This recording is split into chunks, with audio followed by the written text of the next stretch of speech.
Hi, everyone. Please make sure that you've submitted your discussion questions for 111 and 112. Make sure you find an example that shows some influence from Cubism.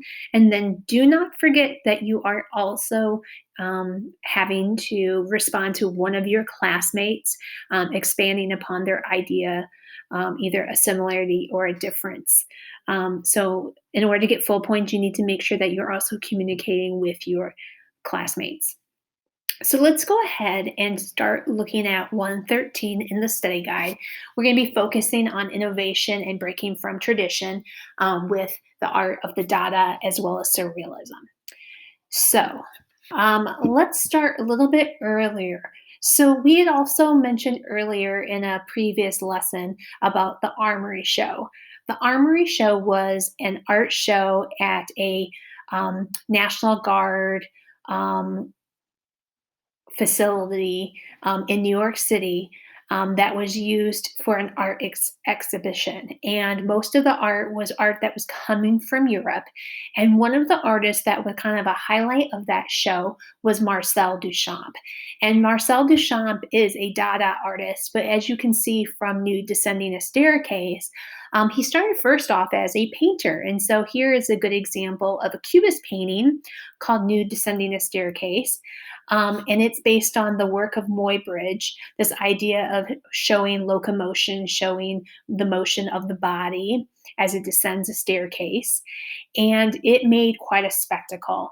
The US population that went to see that art show didn't really understand it and really didn't appreciate it. And so you can see in this editorial comic from a newspaper that people like to make kind of fun of it. Here's another one. This is a concept that Marcel Duchamp also explored later in his career, and here is a photo, a time-lapse photo of him also descending a staircase. Here's a Calvin and Hobbes, one of my favorites. So let's go ahead and look at Dada. So the Dada art movement was founded in Zurich after World War One, and so there was many refugees who moved to Paris, Germany, and to the USA. They emphasize the idea of art rather than the creation of art objects or art paintings, like paintings and sculptures, traditional artworks. It was more about the idea or the concept of the art. They believed that all the established values before World War One were meaningless. They were really upset about the current woes of civilization.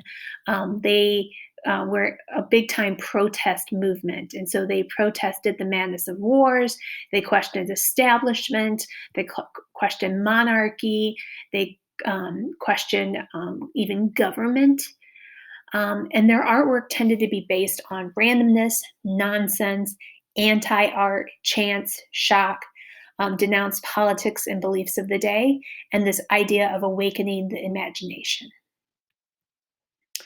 There was really no set style, and so we'll see a lot of variations among the different artists who use things like irony, sarcasm, paradox, or blasphemy in their artwork. So the first Dada piece that we're going to see actually originated in 1917. However, that original piece, the one that you see here on the right, is gone. It was either thrown away or lost or destroyed. And so in the I think the 60s, Marcel Duchamp recreated this one, and that's the one that we have in the 250, number 144. So the original piece by Duchamp was created for an art exhibition for the American Society of Independent Artists. And so he was trying to rebel against the art establishment of the day. And being a new artist from Paris immigrating to the United States, he was trying to shock the system. There is speculation that the artwork was not actually made by Marcel Duchamp, that instead it was by a Dada artist named Baroness Elsa van Freytag-Lorenhoven, a female artist, and that because she was female, she wasn't able to really submit to the show, and that Marcel Duchamp did it instead. but that's not really in the historical books yet. That's something that's come to light in the last few years. So if you search her name, you'll find a lot of art historians are starting to believe that this might have been made by her. So what I want you to first do is just to look at what this object is. What is it and how was it made? If you notice the title of it, he calls it Fountain. So some of you might not have any idea what this is, and some of you might, but this is a urinal. So it goes in a bathroom and it's used for men to urinate into. And he decided to instead stick it on a podium and call it the fountain. You notice that it's not connected to plumbing, it's not screwed into the wall.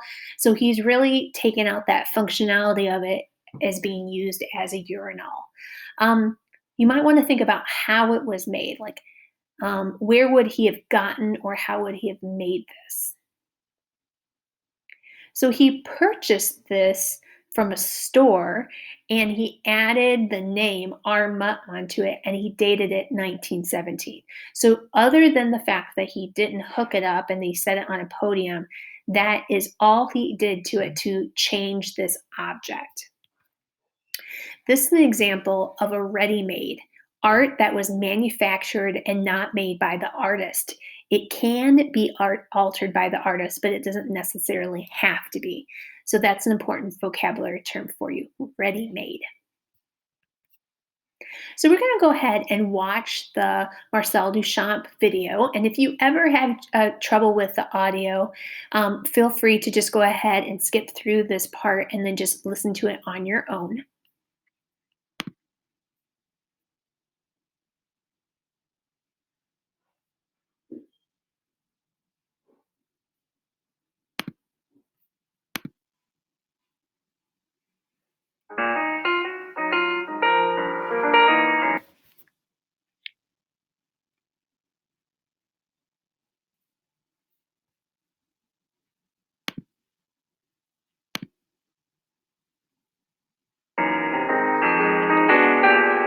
We're at SF MoMA, and we're looking at Marcel Duchamp. This is Fountain, which he originally made in 1917, but which he remade in 1964. The original was gone. Thrown away, or who knows what. So this is a small series that was made in 1964 after that original work of 1917, and he oversaw the making of this. I think we need to be really careful with the word making. Okay. Okay, go ahead. What Duchamp did, of course, is he went to a plumbing supply house that was called Mott and purchased this. And so he didn't make it. Right. So he made it as a work of art through the alchemy of the artist. Transformed this. He turned the urinal on its side. That's right. And signed it Armat and dated it. And submitted it to an art exhibition for a new group that he was a founding member of, the American Society for Independent Artists. And their notion was that the juried exhibition that was prevalent in the United States and New York at this time, and remember, Duchamp had just come over from Paris, was in fact a real problem because the jury always selected the traditional work that they were associated with. And this new group wanted to bring in new possibilities. Right, so they were supposed to accept every work that was submitted, but they rejected this one. Well, I think he was really pushing the boundaries. He submitted it as sculpture. Well, which to me is even more remarkable, because when you think about sculpture, it has an even more monumental, and grand heroic tradition than painting. To take this urinal and turn it on its side. Some art historians have dealt with this in the most absurd way, talking about its formal qualities, with its shiny, curves, porcelain surface. But it's a urinal, although it is transformed. And this is, of course, what Duchamp called a ready-made. Well, you used the word alchemy before, and I think that that's an interesting word, because one of the ways we can think about what art is a kind of transformation of ordinary materials into something really wonderful that transports us and that makes us see things in a new way.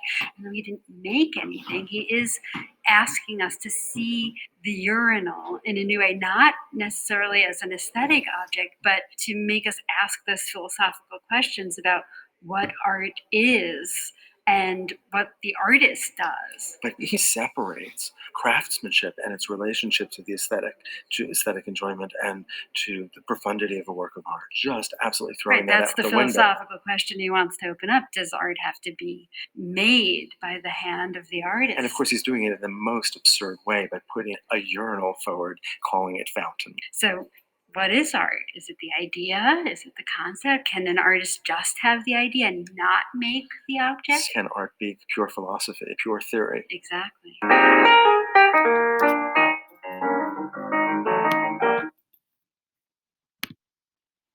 Okay, so let's go ahead and look at how it's breaking tradition. So, how is this revolutionary?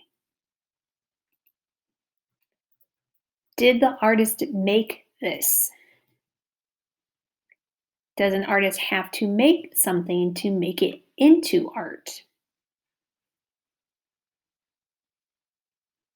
How is it Dada? What are the characteristics of the Dada? Right? So, keeping in mind, if we go back to those characteristics of Dada, right, we can think about this idea that it's kind of based on randomness in a way or nonsense. Taking a urinal, flipping it on its side, and calling it a fountain is definitely based on shock, right? He's trying to shock the system. And so he never made it, he didn't alter it all that much, other than the idea that he signed it with the name of the company, or at least a variation of the name of the company in the date on the side of it. So he's making it non functional. So, what is the function of this object? Like the video stated, the function is that this is a sculpture, right? So he's treating it as a sculpture and he's trying to push the ideas of what is art. Duchamp is going to be a major influence on what we call our conceptual artists. Conceptual artists are, are consumed by the idea of art rather than the making of art. So it's more important that it's about the idea, taking a non functional object and saying that it's art, this transformation of art. I know it's kind of a hard concept to kind of wrap your brain around. But this idea of taking something that was not made by the artist, but and altering it to create new meaning. And he did this every once in a while. Duchamp truly believed that you couldn't do this a lot, that you could only make a few pieces every year, or it would become too gimmicky. And so sometimes he wouldn't alter them at all, like this shovel, right? He just would prop it up against a wall. But then a variation of this is the stool and the bicycle wheel, this idea of motion and stability at the same time, that there's this sense of irony. These are ready-mades as well, but some people also like to call them assisted ready-mades because some of them are altered a little bit more than others, like the one on the right. Here's a postcard that he altered from the Louvre. You might have seen this one before, where he altered the Mona Lisa.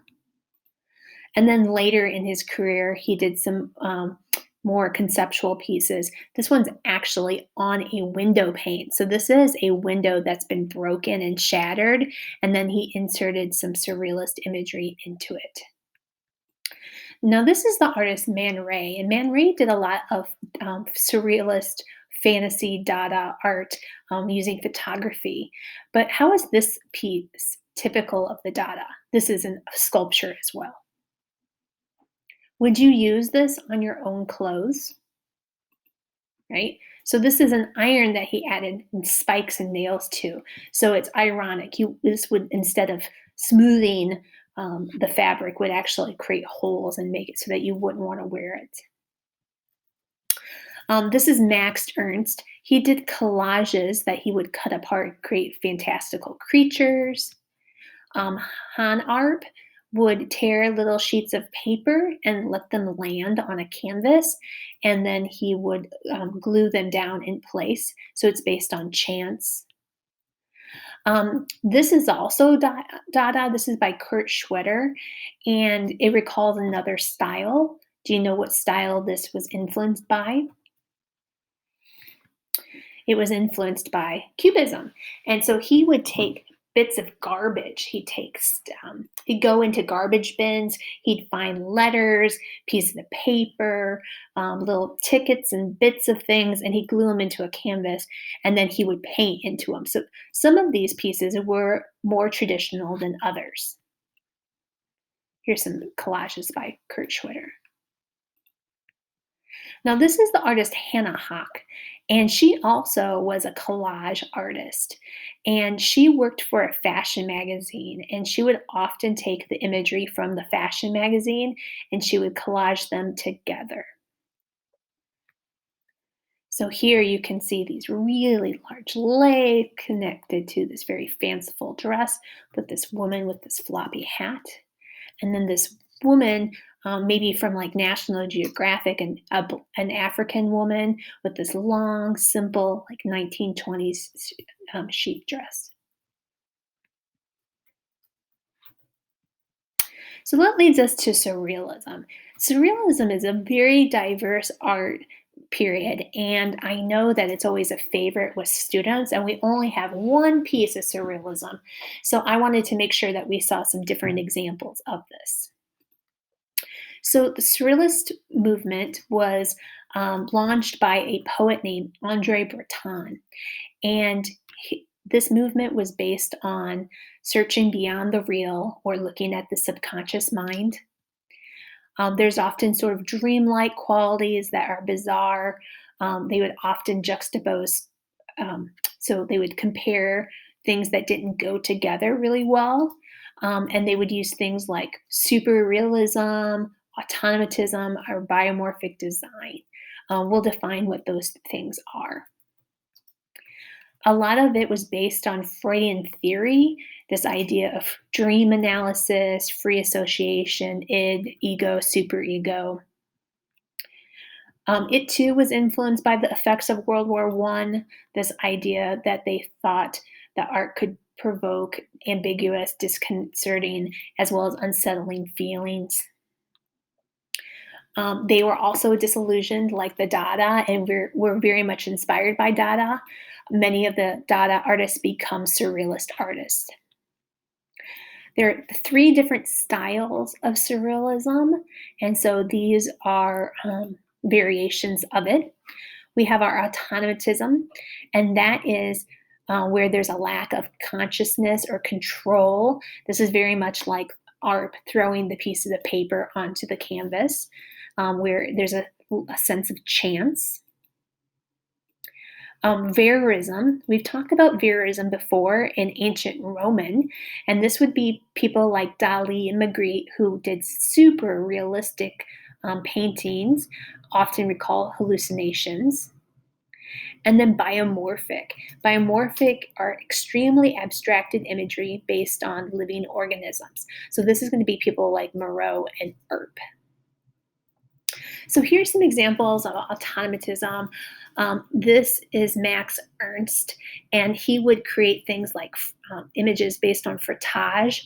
Frottage is the rubbing of a surface. So just like when you do coins with like a pencil or a crayon. And so here all these textures are created by rubbings. And then he'd use them to make these fantastical creatures. Things like declamania. And so this is where you would smush paint in between paper or another surface. And that's how they create all these kind of fanciful textures of this fur. So he would do that to create these kind of fantastical settings. And then, of course, we have verism, so that's super realism. This is probably the most famous surrealist painting. So we're going to take some time to look at it with smart history.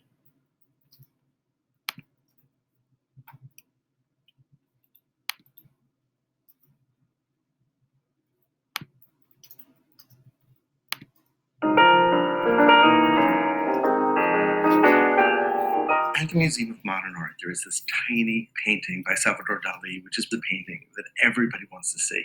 That and Starry Night by Van Gogh are the two stars. And I thought it would be really interesting to talk about why this painting is so wildly popular. So this is The Persistence of Memory by Salvador Dali. And here, I understand why people kind of connect to it now. I mean, anybody who's ever tried to make an album for a rock band is inspired by Salvador Dali. There's also this kind of fun of what are you looking at? He's really playing with reality. It's kind of like a visual brain teaser. Is that it? Is it so popular? Is it on album cover art because it's this attack on the rational? And that's such a seductive idea. Yeah, it's mind trippy. I like the way you phrase it. It's an attack on the rational. I mean, I guess there might be more to it. That's my sense. You were talking about album cover art and posters on, maybe a dorm room. And what's interesting is that these artists took these ideas really seriously. This was surrealism. This was painted in 1931.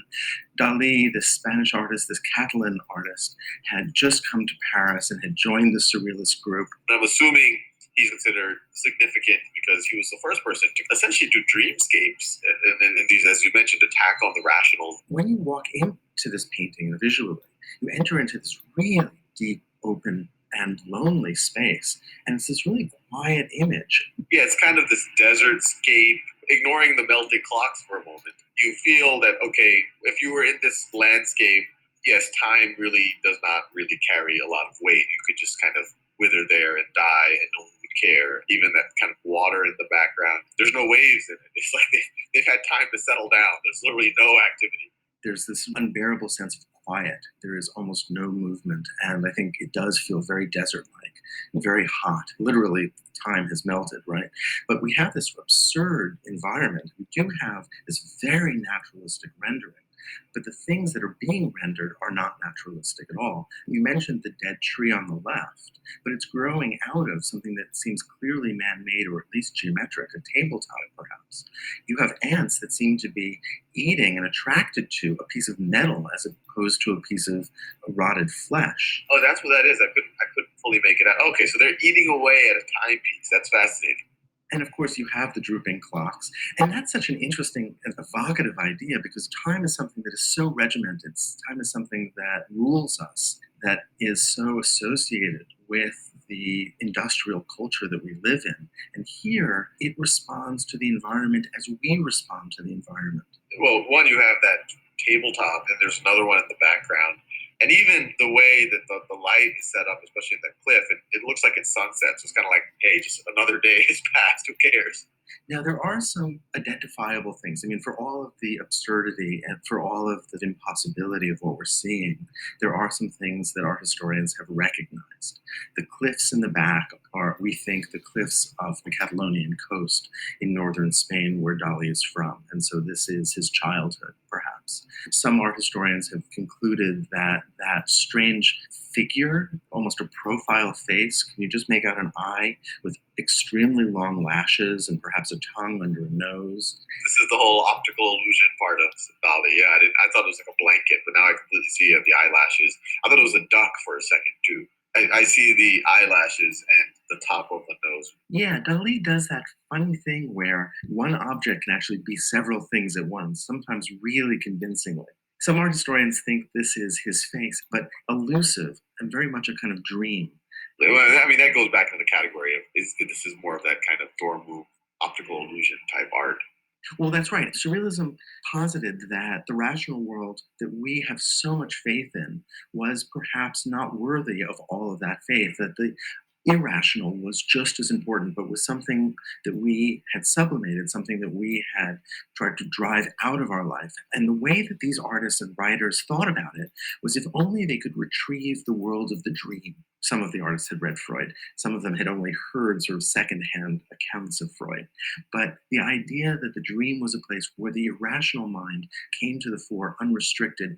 This is something that I guess often confronts me is even the notions that how we perceive what we think as objective reality is really based on how our brain is wired. We see these causes and effects. We see linear time. This is how humans are wired. I mean, I think that's what's fun about these type of things. It kind of said, well, look, there's different forms of reality, and who are we as creatures that are wired one particular way to be all that judgmental about what's real?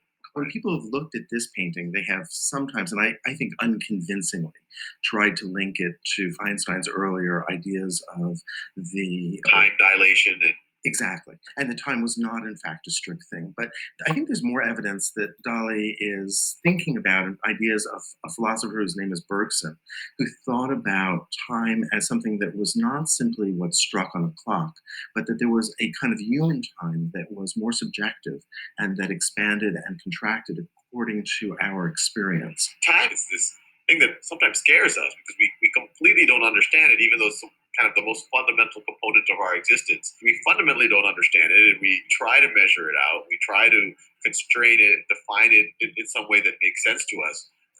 Actually, I think that's what this piece is maybe trying to do. Is that look, these clocks are stupid. These are just our futile attempts to try to label. It's kind of like if you label something or if you measure something, you feel like you actually understand it, even though you don't. I think this is that moment when all those safe ideas of objectivity are being blown out of the water. And we're seeing an art that is, in some really interesting ways, confronting that.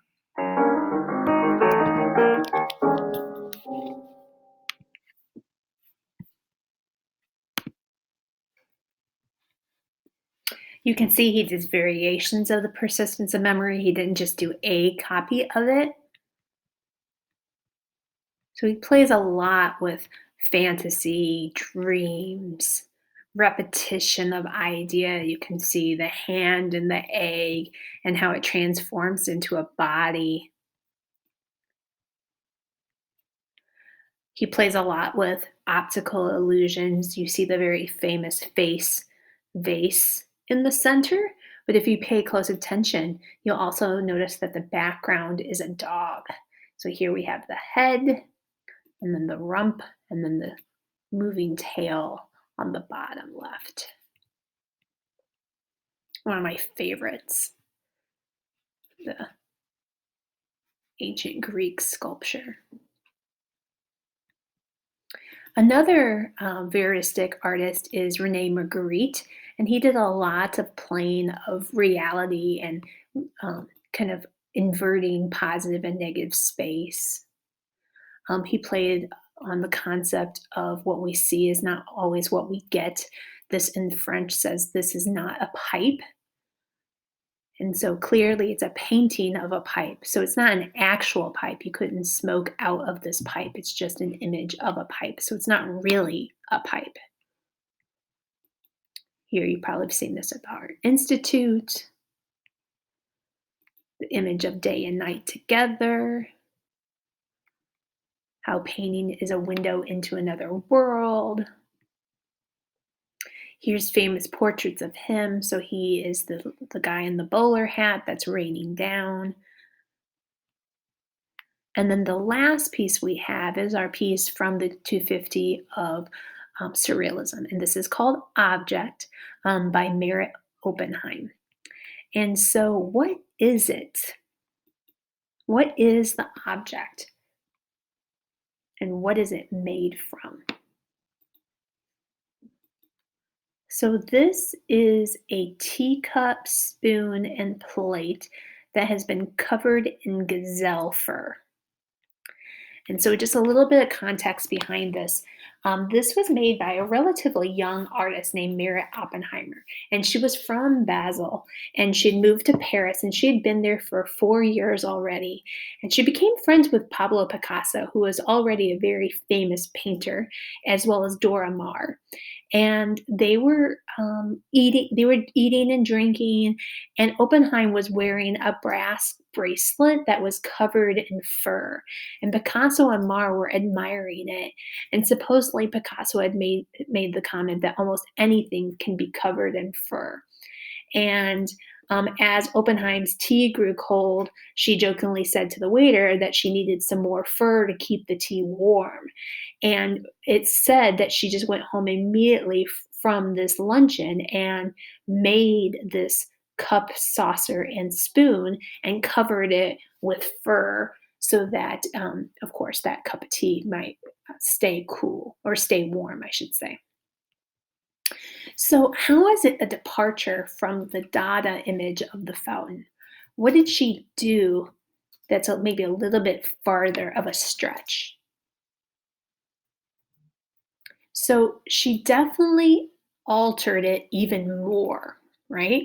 So it's not really just the object. The object's been transformed some more in that it's been covered with the fur. So this has a little bit more of artistic manipulation in it than just like signing it and sticking it on a pedestal, right? So many surrealist art objects often had symbolic function to it. So this kind of sense of questioning actually comes from the Smart History article. So it's focusing on how this functional object has been modified and how could it how could it represent something more deeply personal or more meaningful. So think about yourself looking at this cup, spoon, and plate. Would you drink from this cup? Would you use this spoon? Would you eat off this plate? Now, I personally get kind of repulsed by that concept. But it's said that she might not have been necessarily just been thinking about that repulsive. Remember, it's coming from this idea that anything could be covered in fur, and fur is considered to be luxurious, right? It's something that the wealthy have, the things that they use to personally adorn and make something pretty, as well as that functional concept of that it would keep your tea a little bit warmer, right? So, this idea that we're altering the concept of it. So, how might, in a Freudian terms, this resonate as a sublimation of internal desire and aspiration? Now, that's coming once again from Smart History. And so, that's a real fancy way of saying that this is a big time departure from the actual reality of what it is, and that the artist is transforming it to create more symbolic meaning for the viewer.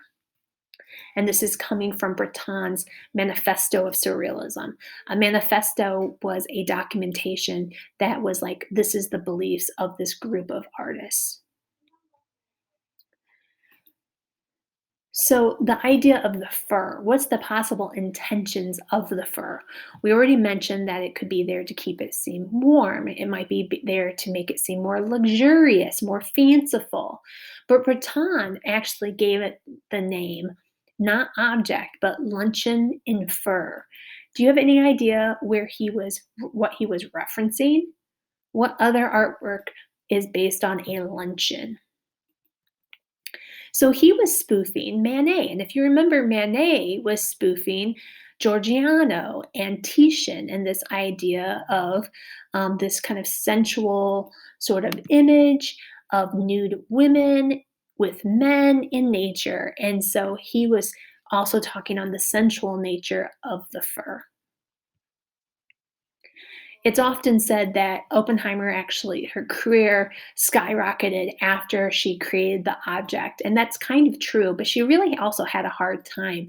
Most of the time, when her art was shown on display, she did not have the personal contact with it that the gallery or the museum would display it. And they would often alter the objects even more. So, in this example on the left of these shoes, the person who put the exhibit together and photographed it untied the laces. Now, when you look at this, how is that untying of the laces? How does it create meaning? Like the image of the object, it's often thought that there's kind of this sensual sort of quality, this idea of the act of dressing. And so a lot of our idea of sensuality based on the object might not necessarily have been um, Oppenheim's intentional intent. It might be just a modern interpretation based on how a lot of men displayed her work.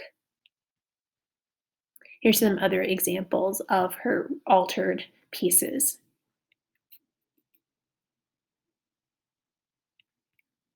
The last group that we have are the bimorphic artists. So this is Jean Moreau.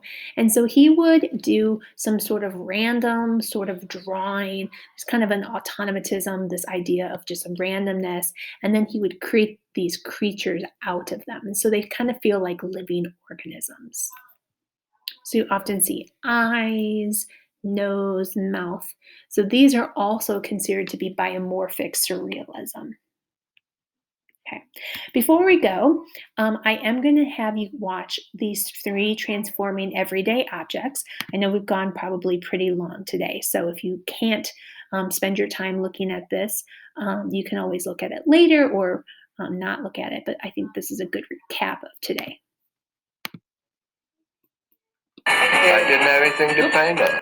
Sorry. Taken raw material and created masterpieces. Artists have taken raw material and created masterpieces. Modern artists have taken a bed, a teacup, and a bicycle wheel and done the same. This video is called Transforming Everyday Objects, a theme we will explore using 3 works. This is Marcel Duchamp's bicycle wheel. Duchamp created it in 1913, and it has been in MoMA's collection for almost 50 years. It looks a lot like a bicycle wheel on a stool because it's a bicycle wheel on a stool. But much more interesting than the way it looks is the ideas associated with this work. It was one of many works Duchamp called ready-mades. A shovel, a bottle rack, a hat rack, a coat rack, and a bicycle wheel. Ready-mades challenged every definition of art ever. Art is handmade by the artist. It's a normal bicycle wheel. It's a normal stool. These are all ready-made objects. Art is beautiful. If you want to look at a bicycle wheel upside down, stuck in a stool, and find that beautiful, it's possible. But I think we're on the wrong track. Duchamp, in fact, criticized so many modern artists as being, in his words, retinal. In other words, eye candy, something to look at. And if you introduce your taste, you go back to the old ideals of taste, and taste is the great enemy of art, A-R-T. Of course, Duchamp's own taste is critical here. Duchamp's a troublemaker. We're talking about an artist who questions every single aspect of everything that is stated as a fact. Duchamp was forcing the art world to define what was art. His ready-mades paved the way for modern art for decades. 20 years after Duchamp tried to shock the art world with a bicycle wheel, Meret Oppenheim was about to do the same with a teacup. In 1936, after having tea with Pablo Picasso and Dora Maar, Meret Oppenheim returns to her studio and creates this. This object was created at sort of this perfect storm moment. There were all these artists looking at the world in a totally new way. Oppenheim, a 22-year-old art student, had already caught the attention of Andre Breton, the founder of Surrealism. Breton and the Surrealists believed there was a crisis. Society had become stuck. They believed Surrealism could shock people out of the limits of reality. As Breton put it, we must not hesitate to bewilder sensation. An iron with nails, a metronome with an eye, a fur-covered teacup. The idea that if you alter an object, it alters your perception of what that object is. Oppenheim's teacup was viewed as threatening, repulsive, a woman even fainted. Breton declared it the perfect surrealist object. Oppenheim claimed it was a fluke. I had been making fur-covered jewelry to make a little money. I showed a piece to Picasso and Dora Maar, and they joked that anything could be covered in fur. Today, Meret Oppenheim's fluke remains the definitive surrealist object.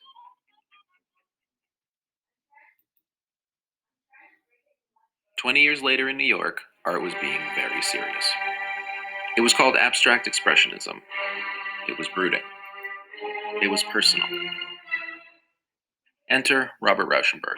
You have to have time to feel sorry for yourself if you're going to be a good abstract expressionist. And this was his response to abstract expressionism. He called it bed because it was his quilt and pillow. It was called art because it was on the wall. Painting relates to both art and life. I try to act in the gap between the two. Critics didn't know what to call it. Was it a painting? Was it a sculpture? Rauschenberg ended up calling it a combine. It was economy.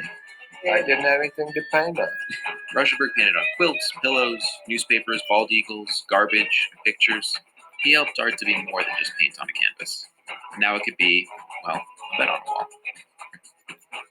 Bed, object, and bicycle. transforming everyday objects.